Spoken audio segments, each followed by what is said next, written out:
यदि आप दुनिया में परिवर्तन लाना चाहते हैं तो इसकी शुरुआत खुद से कीजिए।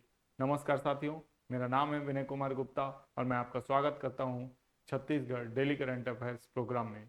तो शुरू करते हैं। पहला प्रश्न, जन भागीदारी से जल संचय में देश में प्रथम राज्य कौन सा है? मध्य प्रदेश, महाराष्ट्र, बिहार या छत्तीसगढ़? तो इसका सही जवाब है, जस्ट मिनट, इसका सही जवाब है छत्तीसगढ़। ठीक है, तो छत्तीसगढ़ इसका सही जवाब है। देखते हैं इसका एक्सप्लेनेशन। ठीक है, तो देख सकते हैं यहाँ पे मुख्यमंत्री श्री विष्णुदेव साय की फोटो लगी है और यहाँ पे लिखा हुआ है, जन भागीदारी से जल संचय में छत्तीसगढ़ पूरे देश में प्रथम स्थान पर है। तो ये बात आप लोगों को याद रखनी है। ठीक है, अब जल संचय क्या होता है और जन भागीदारी क्या होता है, इसको समझने का प्रयास करते हैं। तो आपने जन भागीदारी कई बार सुना होगा। जन भागीदारी का आशय होता है जनता की भागीदारी से किसी कार्य को करना। यहाँ पे भागीदारी जो होती है आर्थिक भागीदारी होती है और उसके माध्यम से ज़्यादातर क्राउड फंडिंग वगैरह की जाती है। इसके अलावा भी बहुत सी जन भागीदारियाँ होती है, सामाजिक, सांस्कृतिक, राजनीतिक। ठीक है, तो यहाँ पे जो जल संचय की बात हो रही है तो देख सकते हैं आप, इस तरीके से जल संचय अपन कर सकते हैं। आप स्टॉप डैम के माध्यम से और विभिन्न माध्यमों से पानी को रोककर जो जल स्रोत है उनका पुनर्जीवन उनको प्रदान कर सकते हैं। उसके संबंध में ये बात कही गई है। आगे देखते हैं नेक्स्ट क्वेश्चन में, प्रदेश का सबसे लंबा फ्लाईओवर ब्रिज कहाँ बनेगा? तो इसके ऑप्शन है, इस साइड से देख लीजिए, रायपुर, बिलासपुर, दुर्ग और राजनांदगांव। इसका सही जवाब है आपका रायपुर।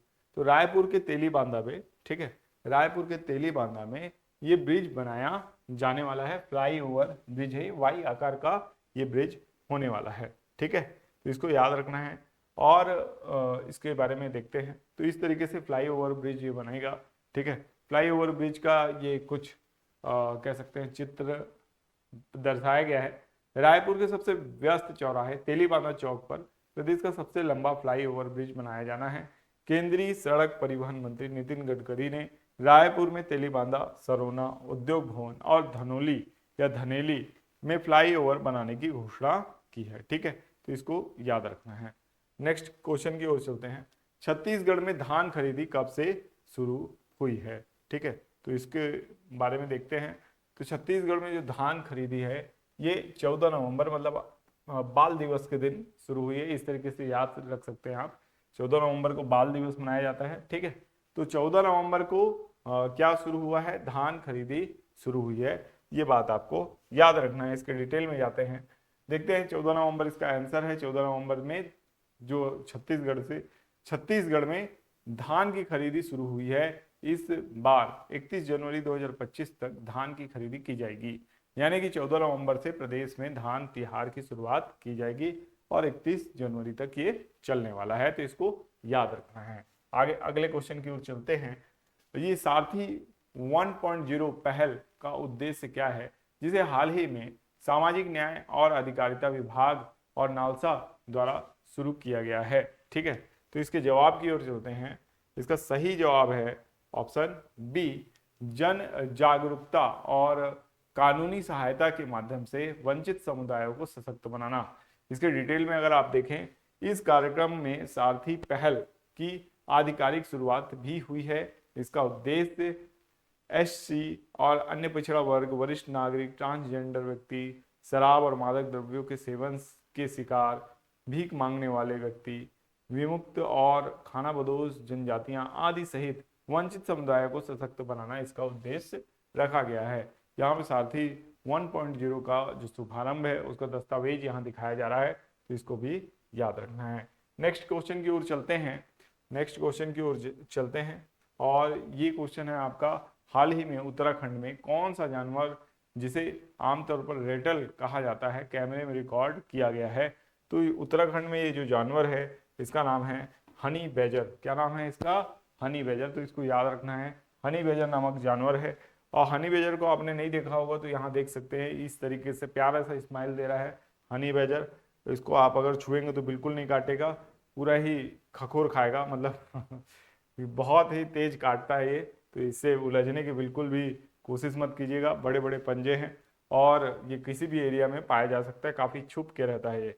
उत्तराखंड के तराई के जंगल में पहली बार कैमरे पर हनी बैजर की रिकॉर्डिंग मिली है। उत्तराखंड के तराई पूर्वी वन प्रभार में पहली बार इसे देखा गया है। ठीक है, इसके बाद आ जाते हैं कॉसेरिना ट्री, जो हाल ही में समाचार पत्रों में देखा गया था, किस देश में मूलतः पाया जाता है? तो इसको याद रखना है, ये किस देश में मूलतः पाया जाता है। तो इसका सही जवाब है ये ऑस्ट्रेलिया में मूलतः पाया जाता है। ठीक है, लेकिन ऑस्ट्रेलिया के साथ ये भारत में भी पाया जाता है और भारतीय उपमहाद्वीप में कई देशों में ये देखा जा सकता है। ठीक है, तो यहाँ पे देखते हैं ऑस्ट्रेलिया कैसूरीना पेड़, जिन्हें आयरन वुड भी कहा जाता है, या ऑस्ट्रेलिया भारतीय उपमहाद्वीप इंडोनेशिया के मूल निवासी पेड़ है। इस तरीके का ये पेड़ दिखते हैं। ठीक है, तो इसको याद रखना है, ये पेड़ इस तरीके के दिखते हैं, इसके फूल इस तरीके के होते हैं।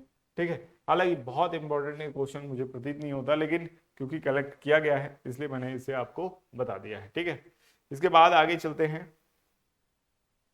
नेक्स्ट क्वेश्चन है, अंतरराष्ट्रीय कूटनीति के संबंध में IPEF का विस्तार क्या है? ठीक है, तो इसको याद रखना है, IPEF का विस्तार क्या बताया गया है। इसका सही जवाब है ऑप्शन ए, समृद्धि के लिए हिंद प्रशांत आर्थिक ढांचा। ठीक है, आपूर्ति श्रृंखला लचीलापन समझौते पर हस्ताक्षर करने के बाद भारत, अमेरिका और इंडो पैसिफिक आर्थिक समृद्धि ढांचे के 12 अन्य सदस्यों ने संयुक्त रूप से निष्पक्ष और स्वच्छ अर्थव्यवस्था समझौते पर बातचीत पूरी करने की घोषणा की। IPEF भागीदार देशों द्वारा एक संयुक्त घोषणा में कहा गया है कि सदस्य राष्ट्र अब इन समझौतों के अंतिम पाठ को तैयार करने के लिए अतिरिक्त घरेलू परामर्श और कानूनी समीक्षा सहित आवश्यक कदम उठाएंगे। इस तरीके से the Indo Pacific economic framework for prosperity की अपॉर्चुनिटीज कंसर्न फॉर इंडिया, इसका टाइटल है, इसको याद रखना है। इसके बाद आते हैं नेक्स्ट क्वेश्चन में। DRDO ने नवंबर 2024 में ओडिशा के चांदीपुर में एकीकृत परीक्षण रेंज से अपने LRLACM का पहला उड़ान परीक्षण किया है। तो इसका पूर्ण नाम क्या है? तो इसका पूर्ण नाम देखते हैं। इसका पूर्ण नाम है आपका option B, long range land attack cruise missile. ठीक है, तो इसको देखते हैं। रक्षा और अनुसंधान विकास संगठन यानी DRDO ने ओडिशा के चांदीपुर में स्थित इंटीग्रेटेड टेस्ट रेंज ITR से लंबी दूरी की लैंड अटैक क्रूज मिसाइल का पहला परीक्षण किया है, जो कि सफलतापूर्वक किया। यह परीक्षण एक मोबाइल आर्टिकुलेटेड लॉन्चर से किया गया, जिसमें मिसाइल ने सभी मिशन उद्देश्यों को पूरा किया, यानी पूरी तरीके से ये मिसाइल परीक्षण जो रहा सफल रहा। ठीक है, तो इसको याद रखना है। आगे चलते हैं, आगे के क्वेश्चन देखते हैं। ठीक है, नवा है पंकज आडवाणी, जिन्होंने हाल ही में 28वां विश्व खिताब जीता, किस खेल से जुड़े हुए हैं? तो पंकज आडवाणी के बारे में पूछा जा रहा है कि इनका संबंध किस खेल से है। तो इसका सही जवाब है बिलियर्ड्स। तो बिलियर्ड्स से संबंधित है पंकज आडवाणी, अक्सर न्यूज में रहते हैं, इनको याद रखना है। ठीक है, अगर पंकज आडवाणी को देखना चाहते हैं तो ये हैं पंकज आडवाणी, इनको जानते होंगे आप, कई बार इनकी तस्वीरें न्यूज़पेपर वगैरह में छपते रहती हैं। इनको याद रखना है, 28वां विश्व खिताब और लगातार 7वीं बार इन्होंने जीत हासिल की है नवंबर 2024 में, तो इनको भी याद रखना है। ठीक है, आगे चलते हैं हम लोग। तो आज के अंतिम प्रश्न में देखते हैं, विश्व बौद्धिक संपदा संकेतक 2024 रिपोर्ट में भारत निम्नलिखित में से किस श्रेणी में शीर्ष 10 देशों में शामिल है? आपके ऑप्शन है, ऑप्शन ए पेटेंट, ट्रेडमार्क और औद्योगिक डिजाइन, बी पेटेंट, कृषि और प्रौद्योगिकी, सी है ट्रेडमार्क, व्यापार और पर्यटन, या डी औद्योगिक डिजाइन, कपड़ा और पर्यटन। तो ये क्वेश्चन आप लोगों के लिए था, इसका आंसर आपको कमेंट बॉक्स में देना है। आशा करता हूँ ये वीडियो आपको पसंद आया होगा। इसके बाद हम लोग नेक्स्ट वीडियो में मिलेंगे कुछ नए प्रश्नों के साथ। तब तक के लिए मुझे आज्ञा दीजिए। धन्यवाद। जय हिंद।